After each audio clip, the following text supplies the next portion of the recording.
اللہ تبارک و تعالیٰ کبھی آزمائش کے لیے اس کے رزق میں تنگی کرتا ہے تو وہ شکوہ کرتا ہے کہ میرے پروردگار نے میری اہانت کی، میری توہین کی، میری بے عزتی کی، یعنی چاہیے تو یہ تھا کہ مجھے بہت کچھ ملتا، لیکن معاذ اللہ اللہ تعالیٰ نے میری بے عزتی کر کے مجھے بہت کم دیا، شکوہ کرتا ہے۔ اللہ تبارک و تعالیٰ آگے یہ فرماتے ہیں کہ اگر یہ رزق میں تنگی آتی ہے تمہارے تو در حقیقت اس کی وجہ تمہارے اعمال ہوتے ہیں۔ رزق میں تنگی کے دو مطلب ہیں۔ ایک مطلب تو یہ ہے کہ آمدنی کم ہو اور اتنی کم ہو کہ اس میں گزارا نہ ہو سکتا ہو، یا کم ہوتا، بہت ہی تنگی کے ساتھ گزارا ہوتا ہو، یہ بھی رزق کی تنگی کی ایک شکل ہے۔ اور دوسری رزق کی تنگی کی شکل یہ ہے کہ آمدنی دیکھنے میں تو بہت ہے لیکن برکت نہیں ہے، اور اس کا نتیجہ یہ ہے کہ ساری آمدنی ہونے کے باوجود آدمی ہر وقت کسی نہ کسی الجھن میں گرفتار ہے۔ اور آج کل یہ صورت بہت کثرت سے پیش آتی ہے۔ اچھے خاصے مالدار لوگوں کو جن کی آمدنیاں بہت زیادہ ہیں، ان کو بھی یہ شکوہ کرتے سنا کہ پتہ نہیں کہاں سے پیسہ آتا ہے، کہاں چلا جاتا ہے۔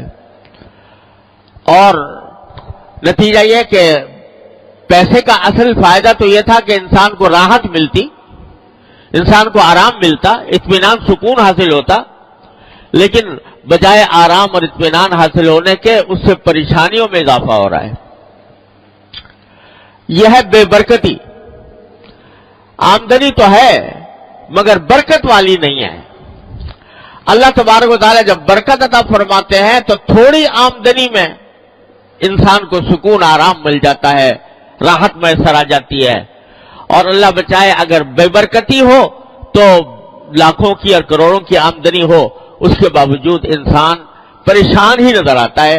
اور قرآن کریم نے ایک جگہ فرمایا کہ بعض اوقات انما یعذبہم بہا فی الحیاۃ الدنیا، اللہ تعالیٰ اس مال کو ان کے لیے عذاب کا ذریعہ بنا دیتے ہیں دنیا ہی کے اندر۔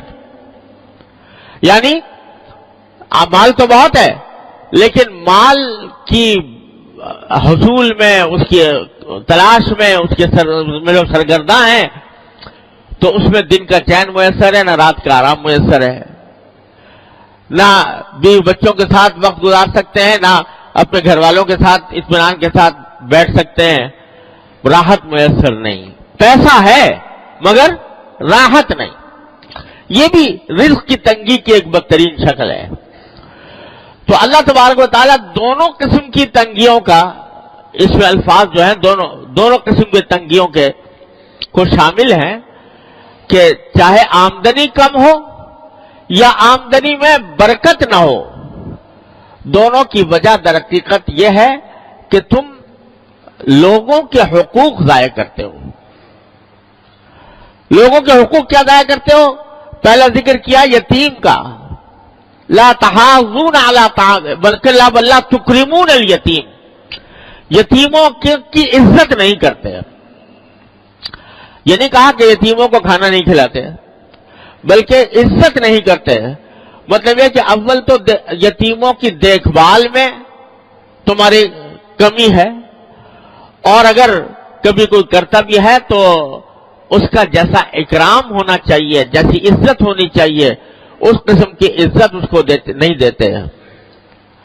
وَلَا تَحَاضُّونَ عَلَىٰ طَعَامِ الْمِسْكِينِ، دوسرے لوگوں کو بھی کوئی ترغیب نہیں دیتے کہ تم مسکینوں کو کھانا کھلاؤ، مسکینوں کے حاجتوں کو پورا کرو۔ ایک تو یہ بات تھی۔